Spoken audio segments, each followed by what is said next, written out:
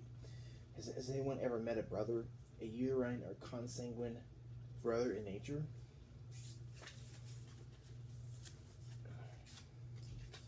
Okay, so we're almost there here. I just kind of want to get towards democracy and touch on that real quick. Democracy of a democracy come. This is the name of a democracy to come, that one will attempt to deconstruct a concept, all the predicates associated with the massively dominant concept of democracy, that in whose heritage one inevitably meets again the law of birth, the natural or national law.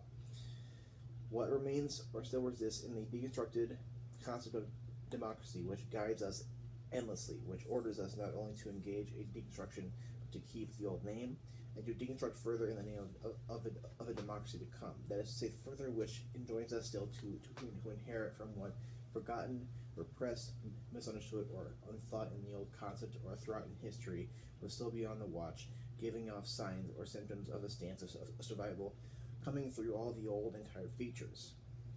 The concept of the political is to the reconstruction of the political. No deconstruction without democracy. No democracy without deconstruction. So to sum up about democracy, at least here, democracy, as you probably know, is the political governmental formula or form that where majority rules in some way, in some variant or another, and that's that the people are going to have some sovereignty here, and it's for the people in a way. So and we have a thought how democracy can be for people because of majority rules, how people decide who rules or decide what happens. There's variance here, but in this country, democracy is that we choose who rules, or choose who is a senator or a congressman or president, and we choose that. That's in favor of people. And how democracy is not in favor of people is how the political is because of the enemy. The political occurs because of the enemy. We have to form a government and have a political idea as to how to solve problems of our enemies or a certain country's enemies. And how we look at this friend-enemy thing, and we see how the enemy is connected directly in a deconstructive way to the friend. And how we see how democracy is a very difficult thing because it's for the people, and yet it turns out not to be. Because we have democracy because we want to serve the people.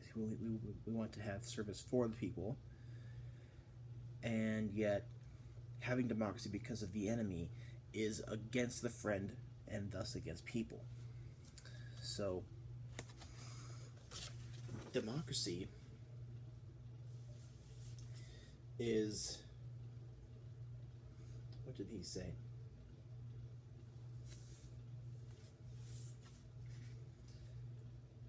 What did he say about democracy?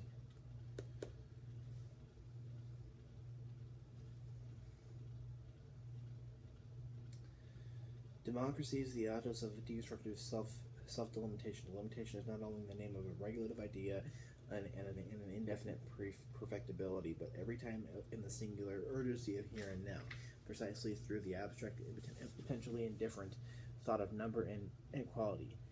We have undoubtedly just given into precipitation. We will now have to decelerate slightly, and again take up a patient reading of Schmidt.